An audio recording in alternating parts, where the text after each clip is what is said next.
Hello students, আমি Nitish sir জ্ঞানজ্যোতি coaching সেন্টারের পক্ষ থেকে তোমাদের প্রত্যেককে জানাই আরো একবার স্বাগত।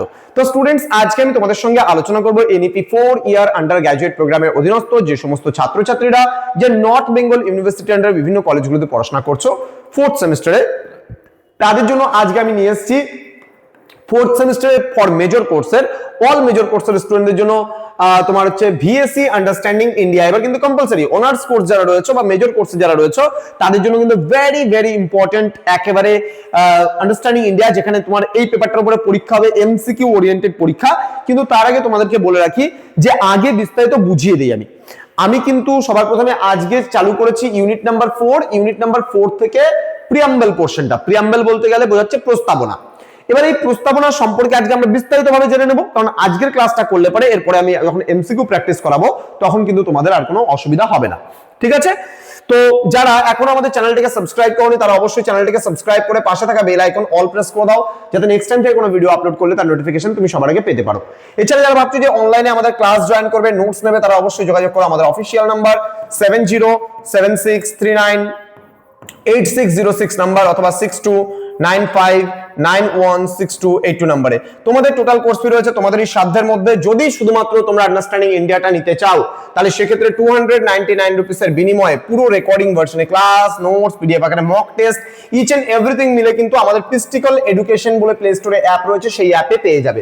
কিন্তু তোমরা যদি কেউ ম্যানুয়ালি আমাদের সেন্টারে জয়েন করো তাহলে সেক্ষেত্রে 1199 টাকায় পুরো অল সাবজেক্টের কোর্স তোমরা পাবে, যারা মেজর কোর্সের স্টুডেন্ট রয়েছে তারা। আর যারা মাল্টিডিসিপ্লিনারি কোর্সের স্টুডেন্টরা রয়েছে, তোমাদের জুনিয়র ভাই বোনরা, মানে তোমাদের যারা ফ্রেন্ড সার্কেল রয়েছে বা জুনিয়র ভাই বোন রয়েছে, তাদের ক্ষেত্রে কোর্স ফি কিন্তু 699 রুপিস অল সাবজেক্ট। তো দেরি না করে আজই যোগাযোগ করতে পারো আমাদের সঙ্গে এবং যুক্ত হয়ে যেতে পারো আমাদের অনলাইন ক্লাসে।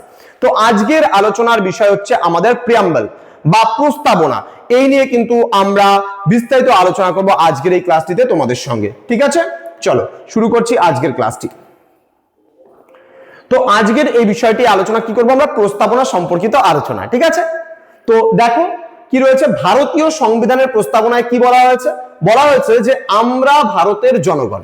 ঠিক আছে, we are the people of India. তাহলে আমরা ভারতের জনগণ বলছে ভারতকে একটি সার্বভৌম, এটা ভৌম হবে, ঠিক আছে, সমাজতান্ত্রিক, ধর্মনিরপেক্ষ, গণতান্ত্রিক সাধারণতন্ত্র হিসাবে গড়ে তুলতে সত্যনিষ্ঠার সঙ্গে শপথ গ্রহণ করছি এবং তার সকল নাগরিকের জন্য সামাজিক, অর্থনৈতিক ও রাজনৈতিক ন্যায় বিচার, চিন্তা ও মতামত, মত প্রকাশ, বিশ্বাস, ধর্ম এবং উপাসনার স্বাধীনতা, মর্যাদা ও সুযোগ সুবিধার সমতা সৃষ্টি এবং তাদের সকলের মধ্যে সৌভ্রাতৃত্বের ভাব গড়ে তুলে ব্যক্তির মর্যাদা এবং জাতীয় ঐক্য ও সংহতি সুনিশ্চিত করার জন্য আমাদের গণপরিষদে আজ 1949 সালের 26শে নভেম্বর এই সংবিধান গ্রহণ ও বিধিবদ্ধ করছি এবং নিজেদের অর্পণ করছি।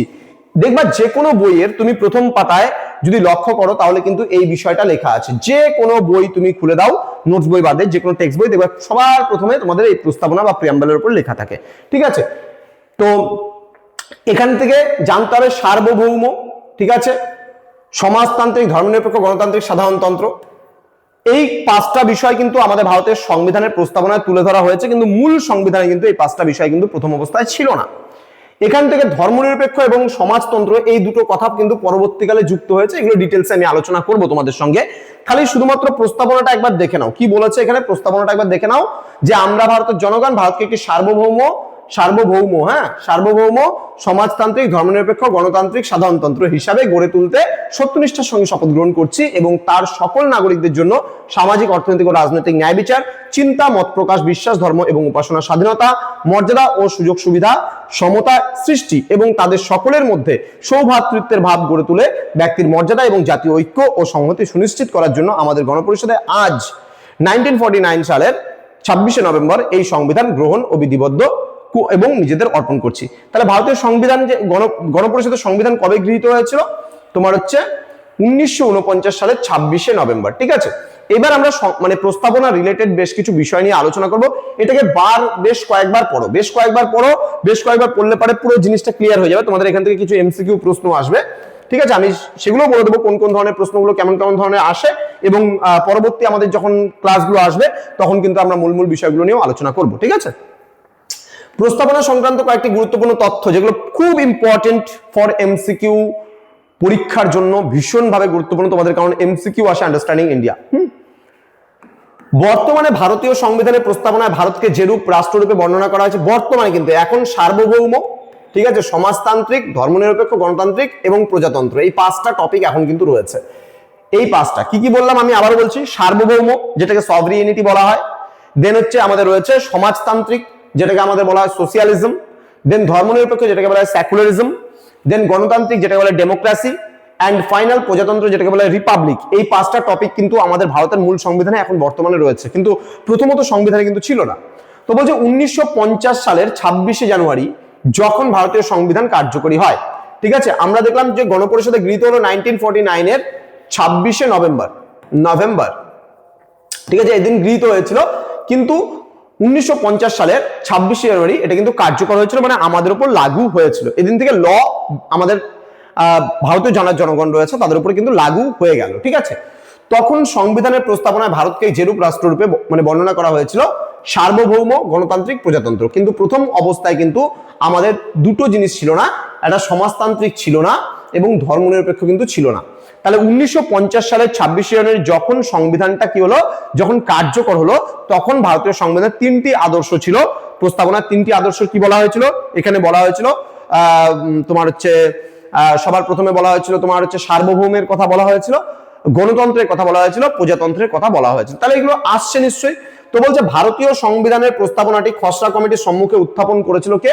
জওহরলাল নেহেরু, যিনি ভারতের প্রধানমন্ত্রী ছিলেন। জওহরলাল নেহেরু, ঠিক আছে, জওহরলাল নেহেরু মনে রাখবে কিন্তু, হ্যাঁ। তো ভারতীয় সংবিধানের প্রস্তাবনায় উল্লেখিত স্বাধীনতা, সাম্য এবং ভ্রাতৃত্বের যে আদর্শ গৃহীত হয়েছে কোথায়? ফরাসি বিপ্লবের আদর্শ থেকে। কারণ সাম্য, মৈত্রী এবং স্বাধীনতা বা সৌভ্রাতৃত্বের আদর্শ, মৈত্রী মানে হচ্ছে ভ্রাতৃত্ববোধ বা বন্ধুত্বপূর্ণ সম্পর্ক স্থাপন। তাহলে আমরা ক্লাস 9-এ বা 9ম শ্রেণীতে পড়েছি ফরাসি বিপ্লবের 3টে আদর্শ ছিল সাম্য, মৈত্রী এবং স্বাধীনতা।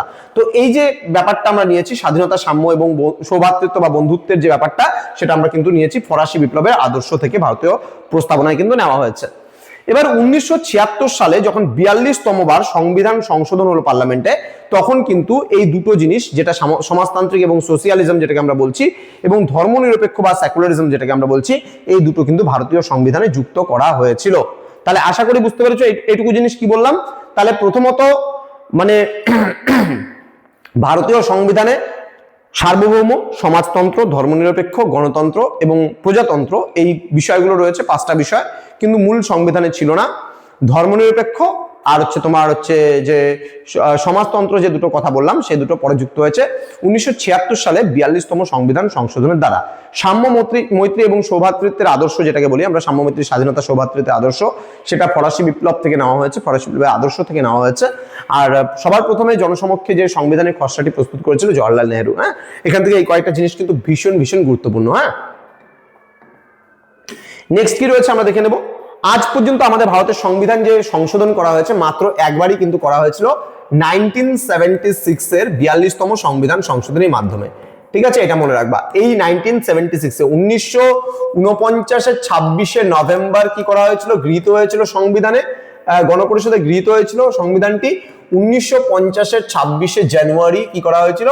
এটাকে লাগু করা হয়েছিল বা কার্যকর করা হয়েছিল, এবং প্রথমবার পরিবর্তন করা হয়েছিল এটা 1976 এর 42তম সংবিধান সংশোধনের মাধ্যমে। দেন বলছে ভারতীয় সংবিধানের প্রস্তাবনাটি যখন সংশোধিত হয়েছিল তখন ভারতবর্ষের প্রধানমন্ত্রী ছিলেন কিন্তু শ্রীমতী ইন্দিরা গান্ধী। আবার বলছি, যখন সংবিধানটা কার্যকরী হলো বা লাগু হলো বা গৃহীত হলো তখন কিন্তু জওহরলাল নেহেরু ছিল ভারতের প্রথম প্রধানমন্ত্রী, ঠিক আছে। এবং যখন এটা প্রথমবার সংশোধন করা হয়েছিল তখন এখানে আমাদের ভারতবর্ষের প্রধানমন্ত্রী ছিল শ্রীমতী ইন্দিরা গান্ধী। ভারতীয় সংবিধানের প্রস্তাবনাটিকে ভারতীয় সংবিধানের আত্মা বলে মনে করা হয়। তাহলে যদি ভারতীয় সংবিধানের আত্মা কোনটি, তাহলে আমাদের ভারতীয় সংবিধানের প্রস্তাবনাটিকে কিন্তু ভারতীয় সংবিধানের আত্মা বলা হয়। এবার দুটো আমরা মামলা পড়বো, বেরুবাড়ি মামলা আর কেশবানন্দ ভারতী মামলা, এই দুটো জিনিস। তো প্রথমত বেরুবাড়ি মামলায় কবে হয়েছিল? তোমার হচ্ছে এখানে বলা হয়েছিল যে সুপ্রিম কোর্টের রায় দেয়, কি রায় দিয়েছিল? সুপ্রিম কোর্ট বলেছিল যে ভারতীয় সংবিধানের প্রস্তাবনা মানে ভারতীয় সংবিধানের অংশ নয়, মানে আমাদের যে প্রিয়াম্বেল ছিল বা প্রস্তাবনা ছিল সেই প্রস্তাবনা নাকি সংবিধানের অংশ না, যেটা বেরুবাড়ি মামলায় কিন্তু সুপ্রিম কোর্ট রায় দিয়েছিল। কিন্তু 1973 তে কি হলো? কেশবানন্দ ভারতী মামলা আসলো, সেই কেশবানন্দ ভারতী মামলায় কি করা হয়েছিল, ওই মানে আগের কথা অর্থাৎ বেরুবাড়ি মামলায় যেটা বলেছিল সেটাকে পরিবর্তন করা হলো। অর্থাৎ এতদিন বলা হয়েছিল কি যে ভারতীয় সংবিধানের অংশ প্রস্তাবনা কোনো মতেই হতে পারে না, কিন্তু আবার যখন কেশবানন্দ ভারতী মামলা করা হলো তখন বললো কি, তখন বললো যে সংবিধানের প্রস্তাবনা ভারতীয় সংবিধানের অংশ। তাহলে যদি বলা হয় মানে পরীক্ষা প্রশ্ন আসে যে কোন মামলায় বলা হয়েছিল যে প্রস্তাবনা ভারতের সংবিধানের অংশ, তাহলে বলতে হবে যে কেশবানন্দ ভারতী মামলা। আর যদি বলা হয় কোন মামলায় বলেছিল যে মানে তোমার হচ্ছে প্রস্তাবনা ভারতীয় সংবিধানের অন্তর্গত নয়, তাহলে বলতে হবে যে বেরুবাড়ি মামলা। এটা কিন্তু ভীষণ ভীষণ গুরুত্বপূর্ণ, এই বিষয়টা একটু মাথায় রাখতে হবে, ঠিক আছে। আচ্ছা, আরো 3-4টা পয়েন্ট আছে এখানে। বলছে ভারতীয় সংবিধানের প্রস্তাবনায় ধারণা কিন্তু গ্রহণ করা হয়েছিল মার্কিন যুক্তরাষ্ট্রের সংবিধান থেকে। আমাদের ইন্ডিয়ান কনস্টিটিউশনে যে প্রিয়াম্বল বা প্রস্তাবনা বলে যে একটা জিনিস থাকবে, সেটা কোথা থেকে গ্রহণ করা হয়েছিল, সেটা গ্রহণ করা হয়েছিল কিন্তু মার্কিন যুক্তরাষ্ট্র, যেটাকে আমরা বলি আমেরিকা বা আমরা বলি USA, United states of America, বা এটাকে আমরা আমেরিকাও কিন্তু বলি। নেক্সট রয়েছে ভারতীয় সংবিধানের প্রস্তাবনা কিন্তু নন জাস্টিসেবল, মানে এগুলো কিন্তু কখনোই এটার এগেইনস্টে তুমি কিন্তু কোনো রকমের মানে বিচারের জন্য তুমি যেতে পারবে না, বা আদালত কর্তৃক কিন্তু এটাকে কখনোই মানে বলবৎযোগ্য নয়। নেক্সট বলছে 1947 সালের 22 জানুয়ারি গণপরিষদের সম্মুখে কিন্তু যে উদ্দেশ্যমূলক প্রস্তাব বা যেটাকে আমরা অবজেক্টিভ রিসলিউশন বলি, এটি কিন্তু উত্থাপন কে করেছিল, জওহরলাল নেহরু উত্থাপন করেছিল, যেটা আমরা আগেও পড়েছি। বলছে তারই পরবর্তীত ও মানে পরিশীলিত রূপ হলো ভারতীয় সংবিধানের কিন্তু প্রস্তাবনা। মানে পরবর্তীকালে এই অবজেক্টিভ রিসলিউশন যেটা ছিল ওটাই কিন্তু পরবর্তীকালে ভারতের সংবিধানের প্রস্তাবনা রূপে পরিগণিত হয়েছিল, ঠিক আছে। তো এবার কয়েকটা টার্ম আছে আমাদের, সেই টার্মগুলো একটু জানতে হবে। যেমন আমাদের ভারত রাষ্ট্রের প্রকৃতি সম্পর্কে সার্বভৌম কথাটা কি, আমরা ভারতীয় সংবিধানের কয়েকটা টার্ম পেলাম, যেমন সার্বভৌম, ধর্মনিরপেক্ষ, প্রজাতান্ত্রিক, গণতান্ত্রিক, সমাজতান্ত্রিক, এই যে বিষয়গুলো রয়েছে তার মধ্যে প্রথমে আসে সার্বভৌম। সার্বভৌম মানে কি, সার্বভৌম মানে পুরো পাওয়ার। আমাদের ভারত রাষ্ট্রের উপরে কিন্তু কোনো রাষ্ট্রের নিয়ন্ত্রণ নেই, একদম পুরো স্বাধীনভাবে যে কার্যক্রম করা বা কোনো কাজ পরিচালনা করা, সেটাকে আমরা কি বলতে পারি, সেটাকে আমরা বলতে পারি সার্বভৌম। এবার বলছে মানে রাষ্ট্র অভ্যন্তরীণ এবং বাহ্যিক সমস্ত বিষয়ে চূড়ান্ত রূপে স্বাধীন এবং সম্পূর্ণরূপে বৈদেশিক নিয়ন্ত্রণ মুক্ত, মানে কোনো দেশ আমাদের উপরে কিন্তু নিয়ন্ত্রণ জারি করতে পারবে না, কেউ আমাদের উপর প্রেসার ক্রিয়েট করতে পারবে না। তাহলে এটাকে কি বলা হয়, সার্বভৌম, মানে পুরোপুরি নির্ভরশীল, যার জন্য এটাকে সার্বভৌম বলা হয়। নেক্সট আসবে ধর্মনিরপেক্ষ। ধর্মনিরপেক্ষ বলতে ভারত রাষ্ট্রের নিজস্ব কোনো ধর্ম নেই, এটা ধর্মনিরপেক্ষ রাষ্ট্র। এখানে সমস্ত ধর্মের মানুষেরা একত্রিত ভাবে থাকে এবং এখানের কোনো কিন্তু আমাদের ভারতবর্ষের কোনো রাষ্ট্র ধর্ম নেই, এটার কথাটা ধর্ম নিরপেক্ষতা, মানে কোনো ধর্মের আশ্রিত না হওয়া। তো বলছে রাষ্ট্র কোনো ধর্মের প্রতি পক্ষপাতিত্ব করবে না, ধর্মের ভিত্তিতে কোনো কর আরোপ করবে না, রাষ্ট্রের কোনো জাতীয় ধর্ম থাকবে না, রাষ্ট্রের সকল নাগরিকের প্রত্যেককে স্বাধীনভাবে আপন ধর্ম পালন এবং তার প্রচার করতে হবে। মানে যে কেউ চাইলে যে কোনো ধর্ম প্রচার করতে পারে, তার জন্য কোনো বাধা নেই, কিন্তু রাষ্ট্র ব্যক্তিগতভাবে কিন্তু কোনো ধর্মের কিন্তু অংশীদারিত্ব করতে পারবে না, কোনো ধর্ম কিন্তু করতে পারবে না, ঠিক আছে। এবার মনে করো কোনো একটা পলিটিক্যাল পার্টি ধর্ম নিয়ে বাড়াবাড়ি করছে, সেটা কিন্তু কখনোই করতে পারবে না। অর্থাৎ পলিটিক্যাল পার্টি পারলেও সরকার কিন্তু কোনো মতেই এটা করতে পারবে না, বা সরকারের কোনো মতেই কিন্তু এটা করণীয় উচিত নয়, ঠিক আছে। তারপরে বলছে প্রজাতান্ত্রিক। প্রজাতান্ত্রিকে কি বলছে, রাষ্ট্রের শাসনতান্ত্রিক প্রধানের পদটি একটি নির্বাচিত পদ হবে এবং শাসনতান্ত্রিক প্রধানকে রাষ্ট্রের সকল সাবালক নাগরিক দ্বারা প্রত্যক্ষ এবং পরোক্ষভাবে নির্দিষ্ট টার্মের জন্য নির্বাচিত হতে হবে। যেমন আমরা প্রজাতান্ত্রিক কথাবার্তা হলো, আমরা কি নিজেদের মধ্যে থেকে একজন শাসক নির্বাচন করি এবং সেই শাসক কিন্তু আমাদেরকে ভোট দিয়ে জয়যুক্ত করান, মানে সেই শাসককে আমরা ভোট দিয়ে জয়যুক্ত করি এবং তাকে 5 বছরের একটা নির্দিষ্ট টার্মের ভিত্তিতে তাদেরকে আমরা মানে শাসন কার্য করার কিন্তু সুযোগ দিই এবং তারা কিন্তু সেইভাবে শাসন কার্য করে।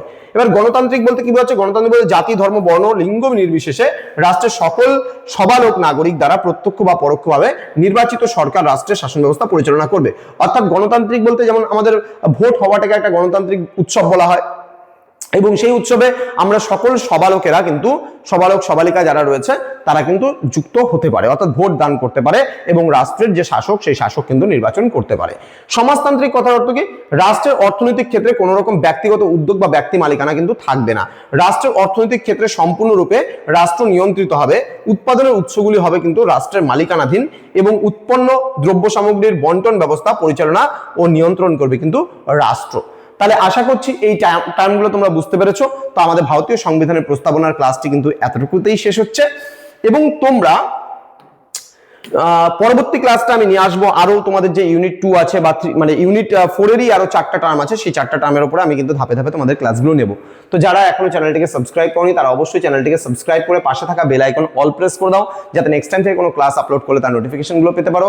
যদি আমাদের সঙ্গে যুক্ত হতে চাও আমাদের অফিসিয়াল নাম্বারে যোগাযোগ করো 6295916282 এবং 7076398606 নম্বরে।